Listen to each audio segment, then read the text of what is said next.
The supply ship dropped anchor off the coast of Roanoke in 1590. Captain White climbed into the rowboat, his eyes locked on the shoreline, searching for the first sign of life. He leaned forward, straining to hear the familiar sounds. The sharp rhythm of hammers against timber, the distant calls of children, the low murmur of daily labor. He heard nothing. The air was dead. As the rowboat scraped against the sand, he jumped into the surf. The water was icy, pulling at his legs as he waded toward the beach. He stood for a moment at the high tide line, waiting for someone to emerge from the tree line. The silence was not just an absence of sound, it was a physical weight pressing against his chest, thickening the air. He scanned the horizon. The beach was empty. The dunes were undisturbed. He walked toward the settlement, his boots sinking into the wet sand with a heavy, rhythmic thud that sounded unnervingly loud in the stillness. He reached the edge of the clearing and stopped. The palisade stood before him, but the vines had already begun to claim the gates. No one came to meet him. No one shouted a warning. The colony was holding its breath, and the weight of that silence told him everything he did not want to know. White pushed the main gate open. The wood groaned on its hinges, a harsh sound that echoed deep into the woods. He stepped into the central square. Rows of houses stood upright, their roofs intact, their walls solid against the wind. He moved to the nearest cabin and shoved the door inward. It swung open without resistance. He stepped inside, his hand hovering near his side. The room was empty.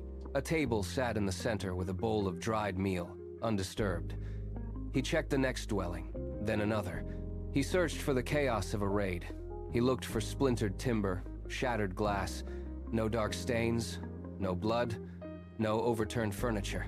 The tools of the trade remained exactly where they had been left, as if the owners had simply stood up and walked away. He stepped back out into the light, his brow furrowed. Village stilled, time suspended, life paused. He walked to the center of the square and stood still, listening. The silence was absolute. It was a vacuum of human presence, and it defied every logical explanation he possessed. White walked toward the center of the village, drawn by a heavy post that anchored the remains of a storehouse. It was thick, ancient timber, partially obscured by a layer of matted, dark green moss. Palms scraped moss, revealing scarred wood, deep, jagged grooves, forming letters that seemed to pulse in the dim light. He traced the rough edges with a trembling finger. CROATOAN. The name sat there, carved with a desperate. His breath hitched, staring at the wood. The air around the post felt colder, thinner. He turned back to the crew waiting at the edge of the square. They had moved closer, their faces pale and sunken in the twilight. When he pointed to the carving, their eyes widened. One man retreated a step, his hand instinctively reaching for his belt. Silence warned, a barrier from the colony's fate. The word was not a message. It was a brand.